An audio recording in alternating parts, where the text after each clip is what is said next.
The moment I walked into that conference room, I had a strange feeling I couldn't explain, like the air itself had already decided the outcome before I even sat down, and before a single word was spoken I already felt like I was being measured against a result I hadn't agreed to. The glass walls reflected a version of me I barely recognized, a 42-year-old engineer named David Carter who had spent the last 8 years building something I once believed would define my entire career, a patented data compression system that quietly powered half the software tools used inside my company, and yet none of that seemed to matter the moment I saw who was already waiting inside.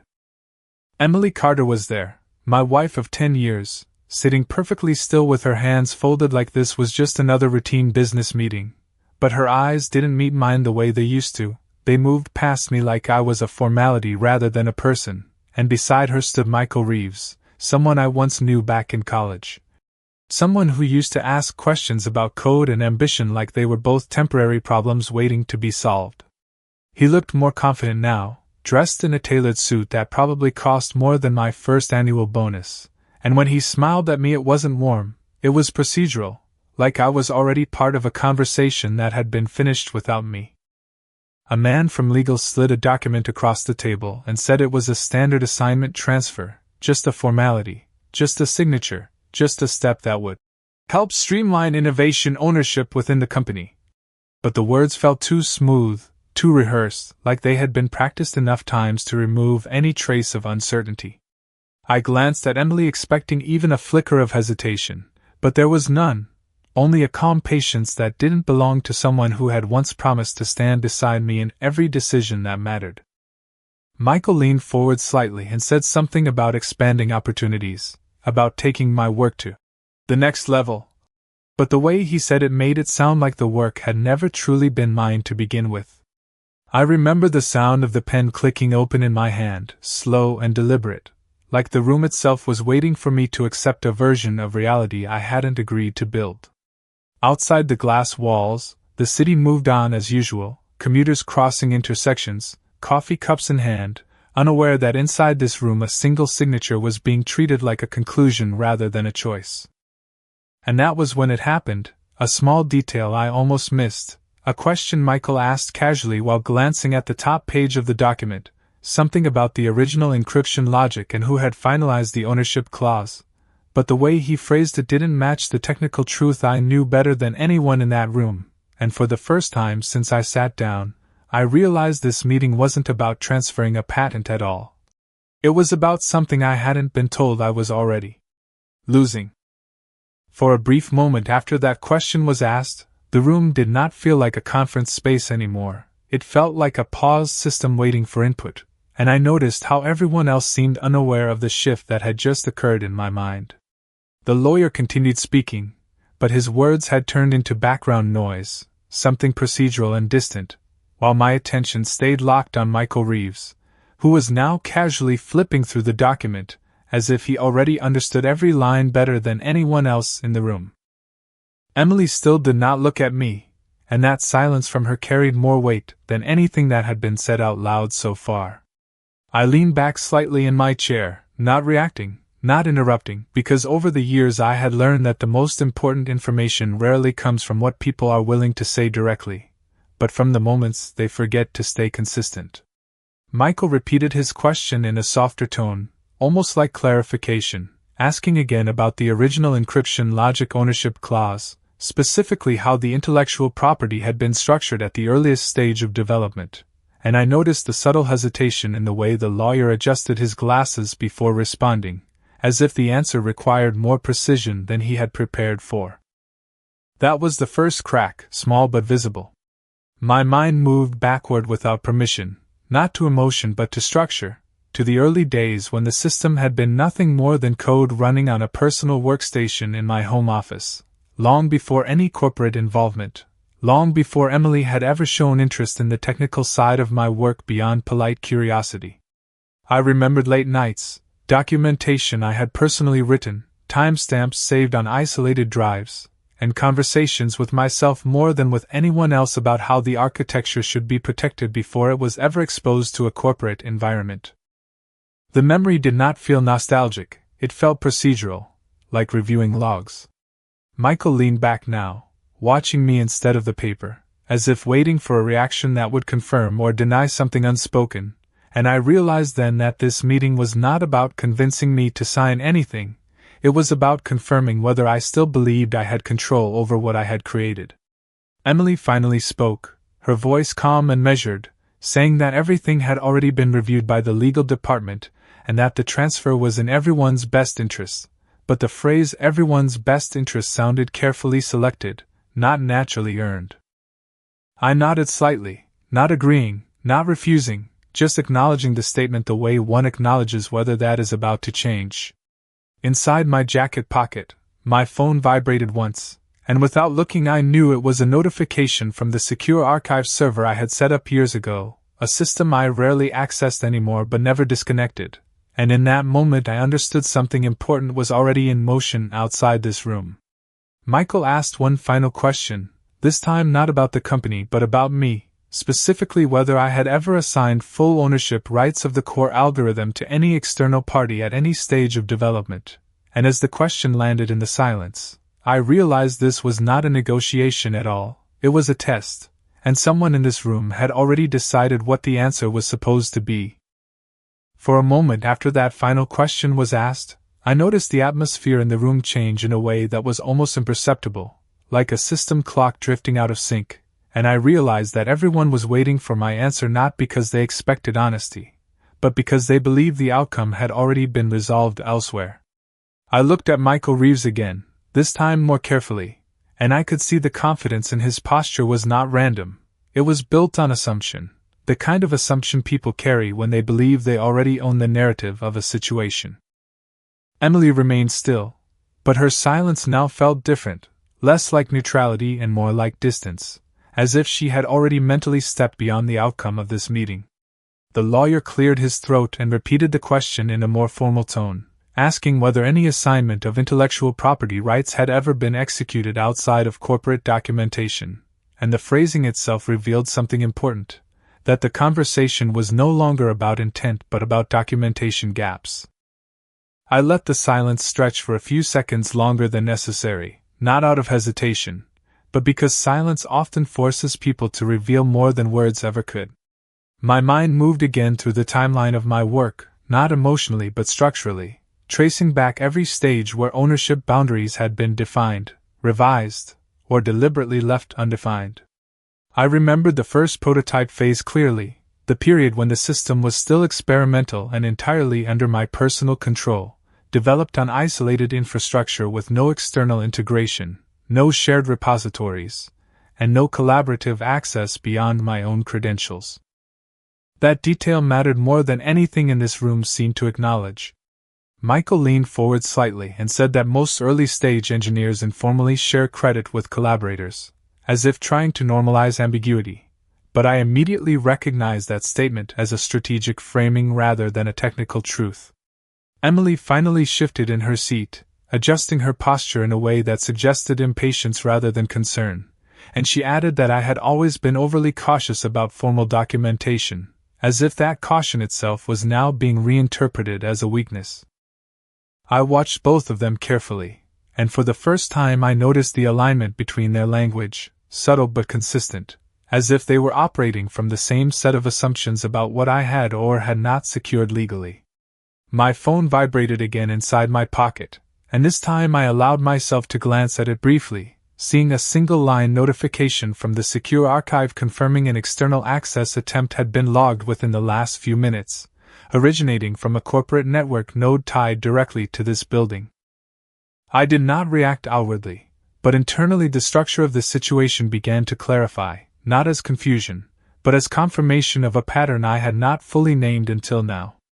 Michael asked if I would be willing to clarify on record that no external contributor had ever been granted foundational rights to the core architecture, and as he said it, I understood that the question was not meant to gather information, but to anchor a specific version of truth before anything else could be introduced.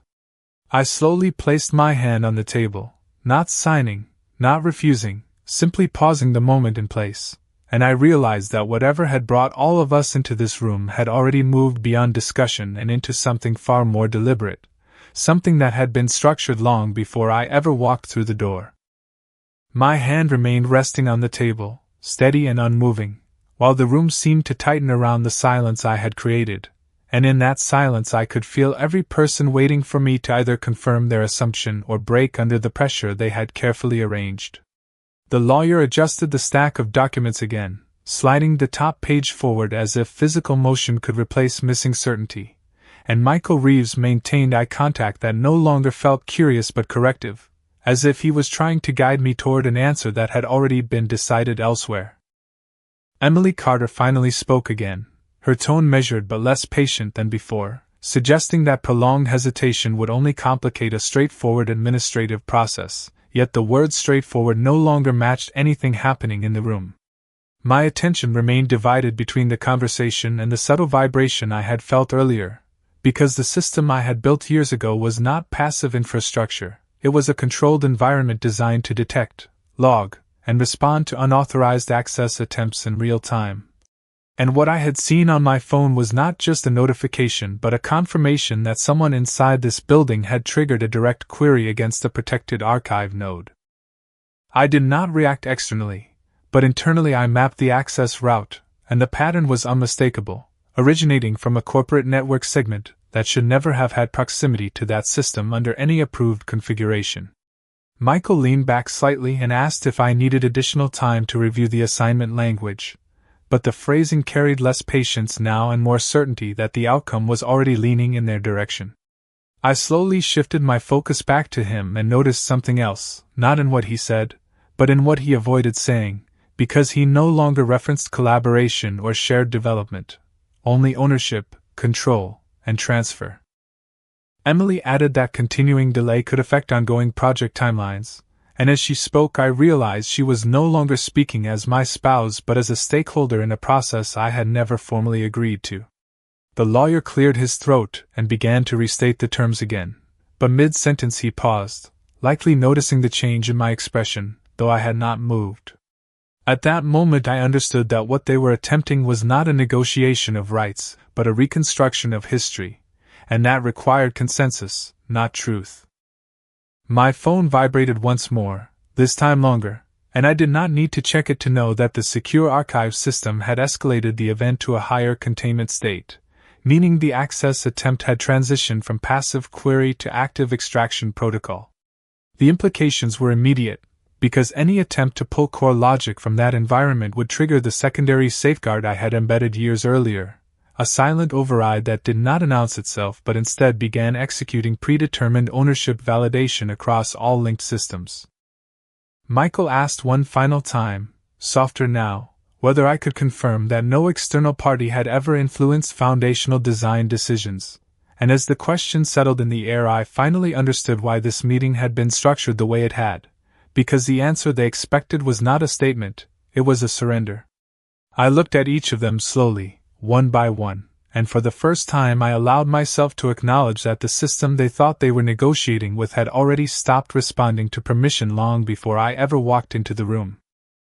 The silence in the room had shifted from tension into something more structured, as if every participant had unknowingly crossed from conversation into consequence, and I could feel that shift most clearly in the way no one interrupted me anymore. Michael Reeves was still watching me, but his confidence had changed shape, becoming less about persuasion and more about evaluation, as though he was recalculating the likelihood of success based on variables he had not accounted for. Emily Carter sat perfectly still now, her earlier impatience replaced by something closer to uncertainty, though she still tried to maintain composure by focusing on the documents in front of her instead of the unfolding reactions in the room. The lawyer spoke again, but his voice lacked the earlier precision, as if the structure he was relying on was no longer fully stable.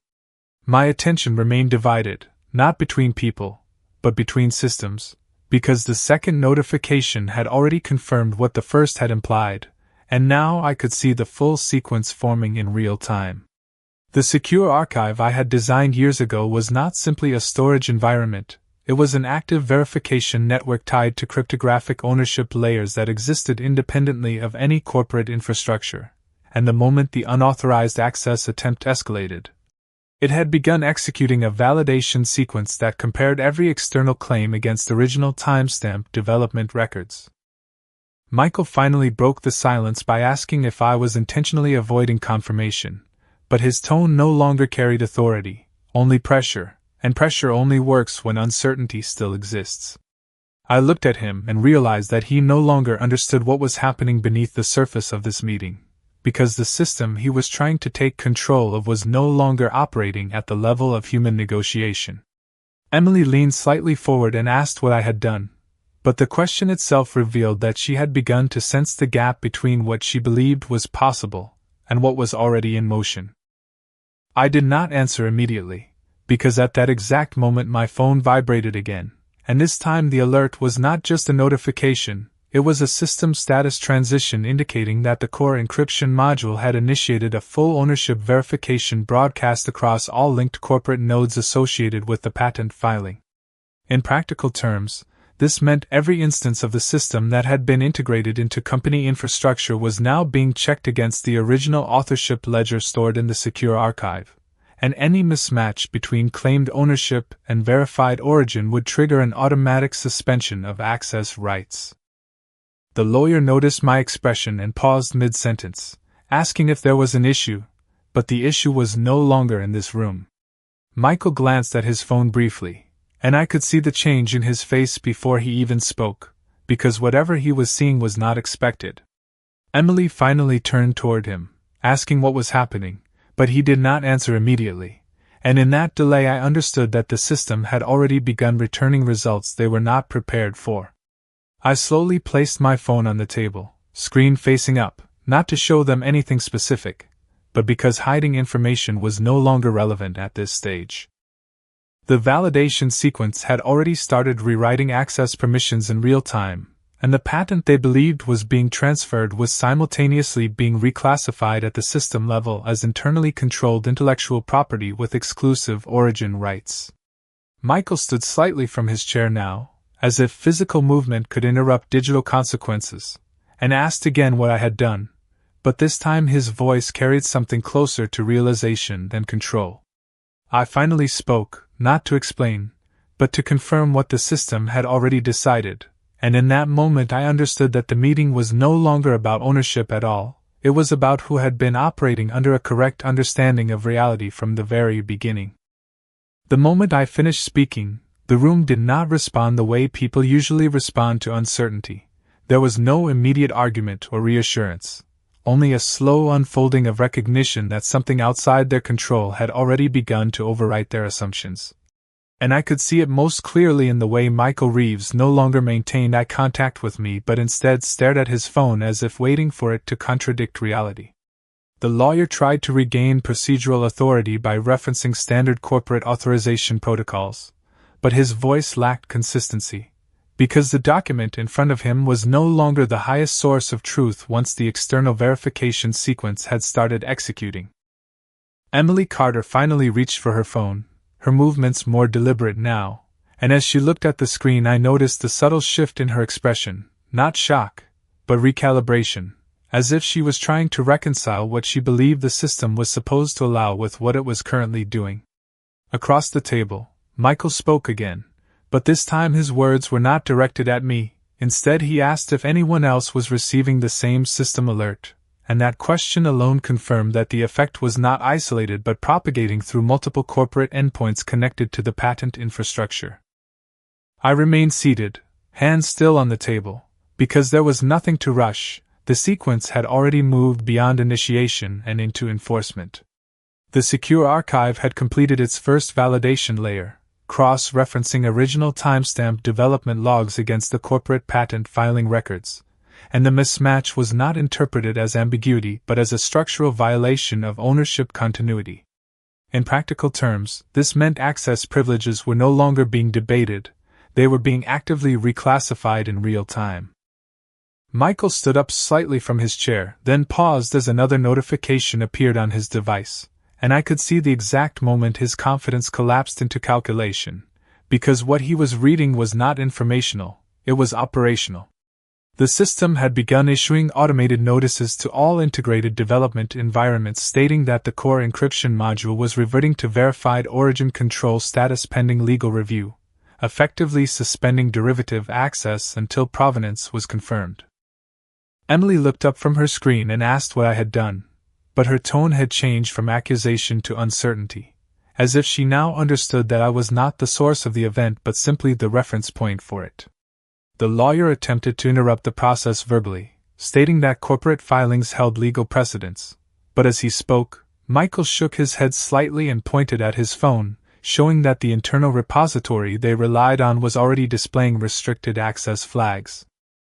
I finally leaned forward slightly, not to escalate anything, but to acknowledge that the system they were interacting with was never dependent on verbal confirmation, and that what they were witnessing was the result of predefined enforcement logic embedded years before any of them had become involved in the patent lifecycle.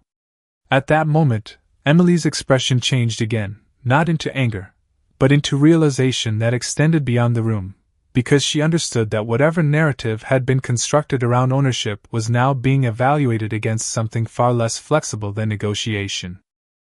Michael slowly sat back down, his confidence replaced by silence, and I could see him processing the fact that asking the wrong question had not been symbolic, it had been functional, because it had triggered a validation layer that only activates when structural authorship is disputed beyond tolerance thresholds. The room itself felt different now, not because anything physical had changed, but because the hierarchy of control had silently shifted away from human interpretation into system enforcement, and for the first time since I entered, I understood that the conversation was no longer about what they believed was true, but about what the system had already decided could no longer be claimed.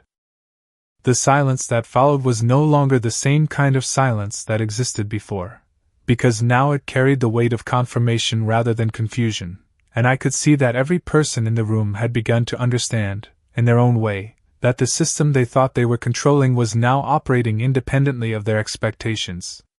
Michael Reeves was the first to speak again, but his voice was lower, less certain, as he asked whether the access restrictions appearing on his device were temporary or part of a scheduled corporate security update, and even as he asked the question, he already knew the answer was not something he wanted to hear.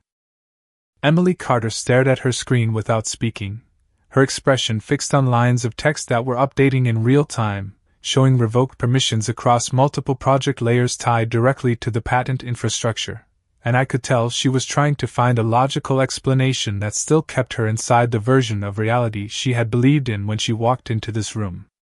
The lawyer attempted once more to assert that legal ownership must override system-level automation, but his statement lacked force, because what was unfolding was not a debate over paperwork. It was a live enforcement of pre-established cryptographic rules that had been designed to resolve exactly this kind of conflict without human intervention.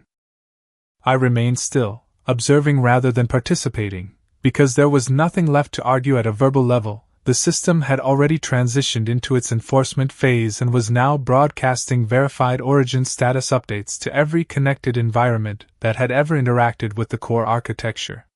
Michael's phone chimed again. And this time he did not look away from it, he read it fully, and I watched the exact moment when understanding replaced resistance, because the message confirmed that all derivative development branches were now temporarily suspended pending origin authority validation, effectively locking out any external control layers that had been built on top of my original system. Emily finally looked at me directly, and for the first time since I entered the room, her expression was not composed, it was searching, as if she was trying to locate the version of me she thought she understood and could no longer find it in the present moment. I did not respond immediately, because the system itself was still executing background verification cycles, comparing every commit record, timestamp, and architectural signature against the immutable baseline stored in the secure archive, and the consistency of that data left no room for interpretation. The lawyer lowered his documents slightly, realizing that even if every signature in front of him remained valid on paper, the operational environment those signatures were meant to control was no longer accessible in practice. Michael finally sat down slowly, placing his phone face up on the table as if surrendering to the information it contained, and he asked a question that was no longer about ownership, but about how far back the control boundary actually extended, and that question revealed that he was beginning to understand the structure of the system he had attempted to override. I leaned back slightly, not in satisfaction, but in acknowledgement that what they were witnessing was never activated by emotion or conflict. It was simply the delayed execution of a framework that had always existed beneath every version of corporate assumption they had built around it. Emily's voice came quieter now as she asked whether there was any way to reverse the process. But even as she asked, the notifications continuing to populate her screen made the answer visible before I could speak, because the system had already completed its primary validation cycle and was now enforcing stable origin control status across all linked environments. In that moment I understood that the meeting had fully shifted away from negotiation, away from disagreement, and into something far more final in structure, because once a system recognizes origin authority at this level, the only remaining variable is acceptance of the result. The room remained still, but it was no longer stillness caused by tension, it was stillness caused by resolution, and I could feel that distinction in the way no one was attempting to interrupt the process anymore. Michael Reeves kept his eyes on the screen in front of him, but the urgency that had been present earlier had dissolved into something quieter, a kind of reluctant acceptance that the system was not going to revert to a previous state simply because it was inconvenient. Emily Carter finally lowered her phone slightly, her expression no longer searching for explanations, but instead trying to understand the consequences of what she was already seeing confirmed in real time. The lawyer slowly placed the documents back on the table, no longer presenting them as instruments of control, but as historical records that had lost their operational authority. I remained seated, not because I needed to assert anything, but because there was nothing left to accelerate. The enforcement cycle had already completed its critical phase and the system was now in stabilization mode, meaning all ownership references had been consolidated under verified origin authority and redistributed access layers had been permanently suspended. Michael spoke first after a long pause, his voice no longer carrying challenge, only curiosity, as he asked what happens next when a corporate structure no longer matches the system it is trying to govern, and the question itself revealed that he had shifted from resistance into comprehension. Emily turned toward me fully for the first time since the meeting began, and when she spoke, her tone was no longer procedural, it was personal, as she asked whether any of this could have been prevented if the documentation had been handled differently. But even as she asked, I could see she already understood that documentation had never been the controlling factor in the first place. I finally spoke, not to justify anything, but to clarify what had already occurred, explaining that the system was never dependent on corporate approval layers once origin verification was embedded into its core architecture, and that everything they were witnessing was simply the enforcement of a structure that had existed long before any of the current assumptions were formed. The lawyer asked quietly whether this meant the patent transfer was invalid, but the answer was no longer framed in legal terms, because what had happened was not a reversal of paperwork, it was a reclassification of authority at the system level, and those two concepts no longer aligned. Michael exhaled slowly and leaned back in his chair, placing his hands on the table as if acknowledging the end of a process rather than the end of a discussion, and for the first time he no longer looked at me as an obstacle, but as a reference point he had miscalculated. Emily's voice was softer now as she asked what this meant for everything that had already been built on top of the system, and I understood that this was the real question beneath all the others, not about ownership, but about dependency. I looked at her for a moment before responding, and I told her that anything built on an incorrect assumption of control would remain functional only until it attempted to override its original source, at which point the system would always return to verified origin state without exception. The room did not react immediately, because there was nothing left to argue against, only the recognition that the hierarchy they had relied on had already shifted without requiring permission. Michael finally stood, not in protest, but in acknowledgement that the conversation had reached its natural endpoint, and as he gathered his things, I could see that the question he had asked earlier had finally been answered, just not in the way he had expected when he first walked into the room. Michael had already reached the door when the final silence settled across the room,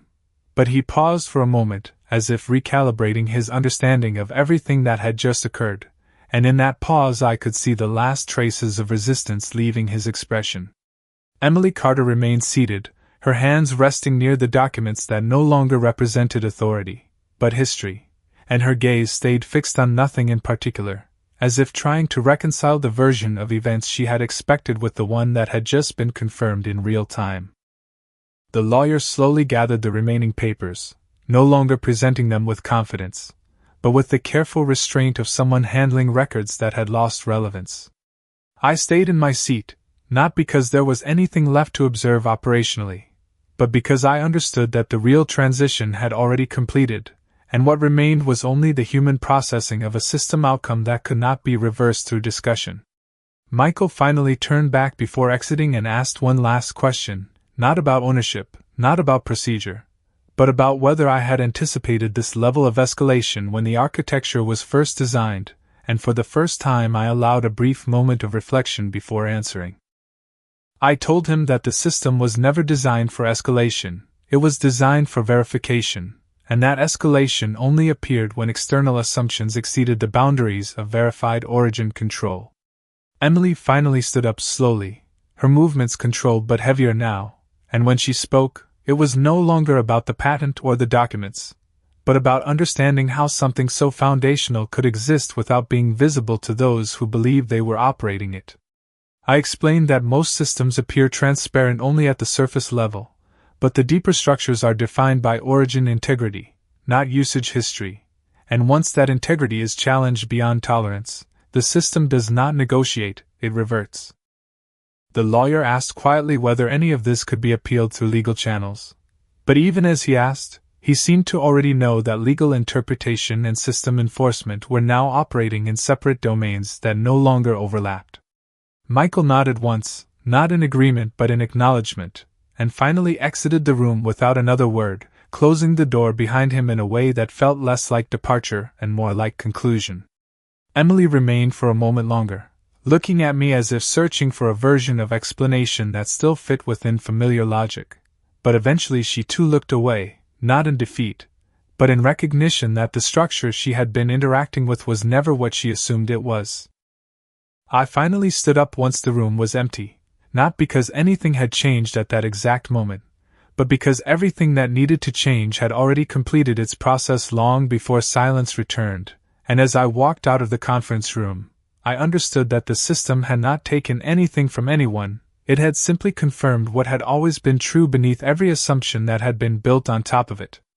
After the door closed behind them, the room did not immediately return to normal, because normal no longer existed in the context of what had just been confirmed, and I stood alone for a moment, not because I needed time to think, but because I needed to observe how quickly systems recalibrate after a structural correction has already been enforced.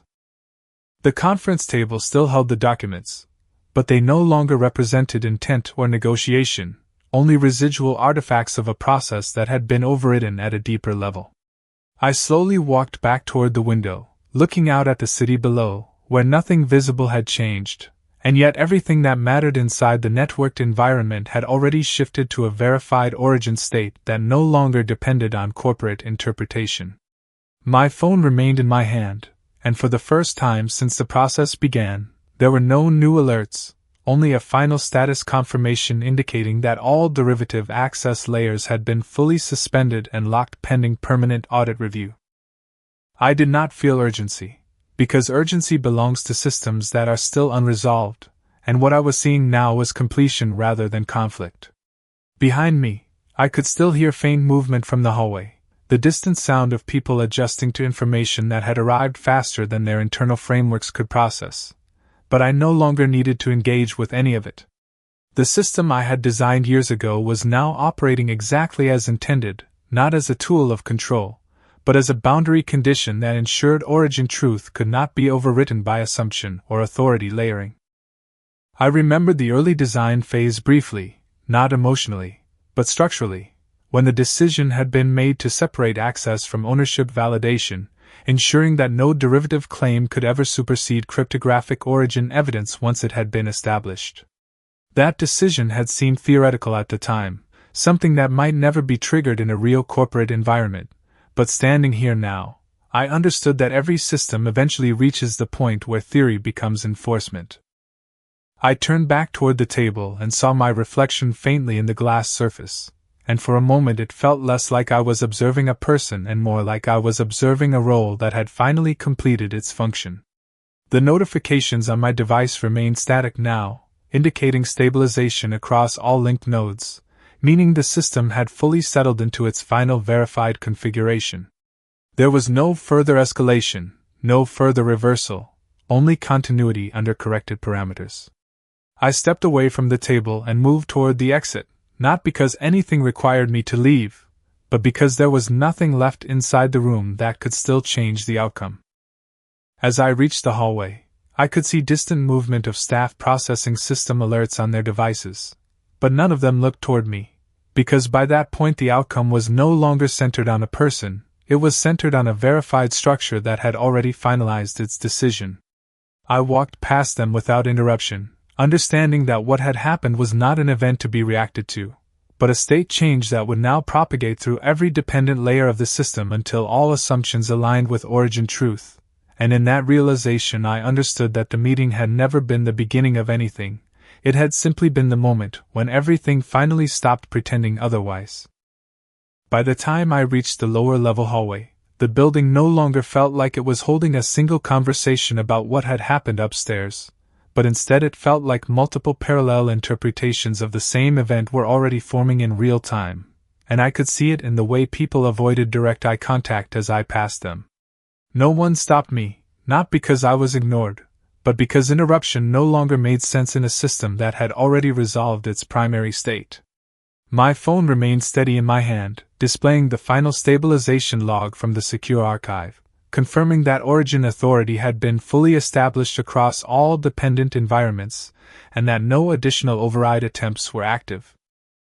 I paused briefly near the elevator, not because I was uncertain, but because I was observing how quickly institutional behavior adjusts when control assumptions collapse. A few staff members nearby were discussing system alerts in low voices, referencing access revocations and permission changes, but none of them had a complete picture, only fragments filtered through their respective roles. I did not correct them, because correction was no longer necessary. The system itself was now the source of alignment, not interpretation. When the elevator doors opened, I stepped inside alone, and for the first time since entering the building that day, there was no external pressure attempting to define the outcome, only the quiet confirmation that the process had fully completed according to its original design parameters. As the elevator descended, I reviewed the sequence in my mind not emotionally, but structurally, noting how every stage had followed a predictable enforcement path once the integrity violation threshold had been exceeded. The initial attempt to transfer ownership had triggered verification protocols. The verification protocols had escalated into system-wide access reevaluation, and the reevaluation had resulted in permanent suspension of all derivative claims that failed origin authentication. Each step had been automatic, but not arbitrary, because every response had been embedded years earlier as a safeguard against exactly this kind of misalignment between perceived control and actual authorship. When the elevator reached the ground floor, the doors opened to a lobby that still appeared normal on the surface, yet carried the subtle tension of awareness spreading through disconnected conversations and incomplete information exchanges. I walked forward without stopping, passing reception and security without interaction, because there was no longer any operational dependency tied to my presence inside the building. Outside, the air felt unchanged, but my perception of structure was different now, because I understood that systems do not collapse when challenged, they simply reveal what has always been true beneath the surface of assumed authority. I checked my phone one final time before putting it away, and saw a single line confirming full enforcement completion across all linked corporate environments, meaning the validation cycle had ended not with disruption, but with correction. I continued walking down the street without urgency, understanding that what had occurred inside that building would now propagate outward through every dependent integration layer until all assumptions realigned with verified origin truth, and in that realization I recognized that nothing about the confrontation had ever been about winning or losing, it had simply been the moment when hidden structure finally became visible.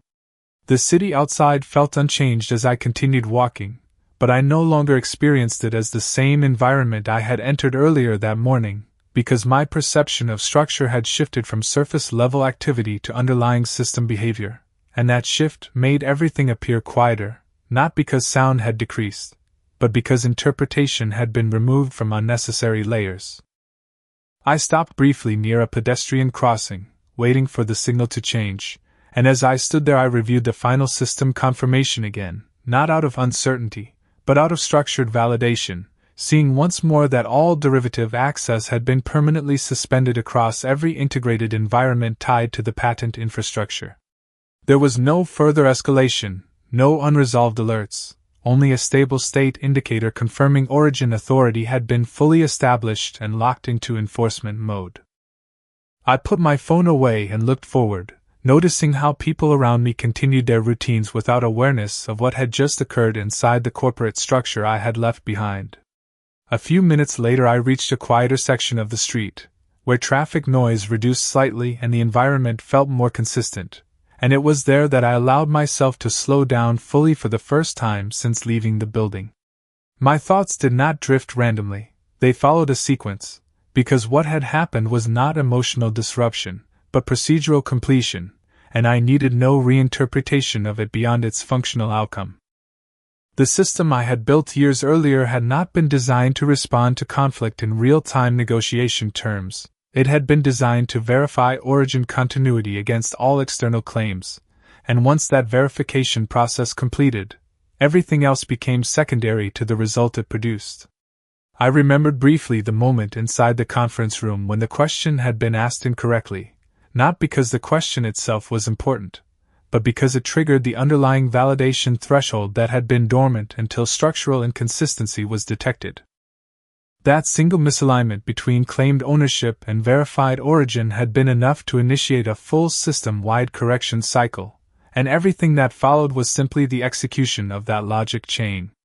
I reached a bench near the edge of a small plaza and sat down, not out of exhaustion, but out of completion, and as I looked around I noticed how ordinary the world continued to be despite the internal shift that had just occurred within the systems I was connected to. My phone remained silent now, which confirmed that stabilization had reached its final phase, meaning no further actions were being processed and no additional verification cycles were required. I thought briefly about Emily Carter and Michael Reeves, not in terms of confrontation, but in terms of perspective adjustment, because what they had encountered was not a person acting against them, but a structure correcting itself according to predefined origin rules that had existed long before any interaction had taken place. The realization that most systems appear negotiable only at the surface level stayed with me, because beneath that surface, enforcement logic does not depend on agreement, it depends on verification integrity. I stood up again after a moment and began walking forward, not toward any specific destination, but in continuation of normal motion, understanding that the event was no longer active, only its consequences remained in propagation across systems that had once operated under different assumptions, and that propagation would continue until every dependent layer fully aligned with verified origin truth. The walk continued without interruption, and by the time I reached a quieter residential stretch of the city, the entire sequence of events from earlier no longer felt like something unfolding in real time, but instead like a completed process whose effects were now simply distributing themselves across connected systems. There were no more alerts on my device, no additional confirmations, and that absence of signal was itself the final indicator that the enforcement cycle had fully stabilized. I stopped for a moment at the edge of a small intersection, watching cars move through their patterns with no awareness of the structural correction that had already taken place behind the corporate layer I had left. Everything on the surface continued exactly as before, but underneath that surface, the system had already redefined access boundaries, origin validation, and derivative control permissions in a way that no longer depended on negotiation or interpretation. I thought briefly about the conference room, not the people in it, but the moment the system shifted from assumption-based authority to verified origin enforcement, because that was the true point where everything had changed. Before that moment, they were operating under the belief that ownership could be transferred through agreement, documentation, and procedural alignment, but the architecture I had designed never treated those elements as primary authority. They were only surface representations of control, not the source of it. The source had always been origin integrity, and once that integrity was challenged beyond tolerance, the system responded exactly as it was designed to respond, by reverting all dependent structures to verified baseline state. I resumed walking, passing a row of storefronts where people moved in and out without pause, and I recognized how disconnected perception can be from structural reality when systems are layered in a way that hides enforcement logic beneath operational convenience. My phone remained idle, which confirmed that no further escalation was occurring, and that the system had entered a sustained stabilization phase, meaning all future interactions would now reference the corrected state rather than the attempted override. I did not feel satisfaction or resistance toward what had happened, because those responses belonged to a framework where outcomes are still uncertain, and uncertainty had already been removed from the equation. Instead, there was only recognition that the architecture had performed exactly as intended under conditions it was explicitly built to handle, even if those conditions had been assumed unlikely when it was first created. As I continued forward, I considered how easily perception of control can form within environments where the underlying enforcement layer is invisible to most participants, and how quickly that perception dissolves once origin verification is triggered at system level. Nothing about the city around me reflected the internal shift that had occurred, yet every dependent system connected to that architecture was now operating under a revised set of constraints that would persist indefinitely unless origin authority itself was ever invalidated, which was not possible under the structure that had been implemented. I finally slowed near a quiet corner and looked ahead, not with expectation, but with understanding that the event was no longer an active state, it was a completed correction, and what remained was simply the continued alignment of all affected layers until no discrepancy between assumed control and verified origin could exist anywhere in the network again.